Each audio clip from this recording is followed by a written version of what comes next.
Hi hello வணக்கங்க. Shop close பண்ண வச்சுங்க, நல்லபடியா போச்சுங்க. அப்புறம் வந்து சாப்பாடு விடிய இன்னைக்கு கரெக்டா வந்துச்சு. சரியா, இன்னைக்கு செங்கல்பட்டு அரிசியில பொங்கணும் சோறு தான். ஐயே டைவடிக்கு ஏமா உனக்கு சாப்பிட்டாச்சா?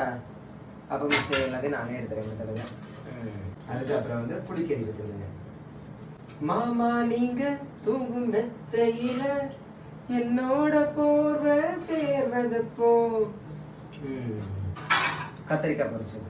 சரியா, அப்புறம் சிப்ஸ் என்னமா இருக்கு, ரொம்ப நாள் ஆச்சு போயிட்டு இந்த சிப்ஸ் எல்லாம் வச்சு சாப்பிட்டு இப்படி சாப்பாட்டு கூட்டுக்கு. ஆமா ஆமா அவ்வளவு போயிடுச்சு. உங்களுக்கு சிப்ஸ் எல்லாம் வச்சு சாப்பிட்றது பிடிக்கும் அப்படின்னா நீங்க கமெண்ட்ல சொல்லுங்க.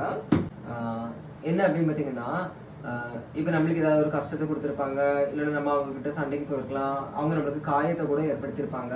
ஸோ அந்த மாதிரிப்பட்டவங்க கிட்ட கூட நம்ம வந்து சாதாரணமா நம்ம பேசலாம். ஏன்னா அவங்க அந்த நேரத்துல ஆக்ரோஷத்துல நம்மள என்ன பண்றதுன்னு தெரியாம ஓரளவு கூட நம்ம பண்ணிருக்கலாம். ஆனா நம்ம கூடவே இருந்துட்டு நம்மளை எப்படா கீழே தள்ளலாம் அப்படின்னு இருப்பாங்க பாத்தீங்களா. ஸோ அதனால நம்ம எதிரிங்க கிட்ட கூட நம்ம கவனமா இருக்கணும்னு அவசியம் இல்லைங்க. நம்ம கூடவே இருப்பாங்க பாத்தீங்களா, அவங்க கிட்ட நம்ம ரொம்ப கவனமா இருக்கணும். ஓகேவா, இது எல்லாரோட வாழ்க்கைக்குமே பொருந்தும்.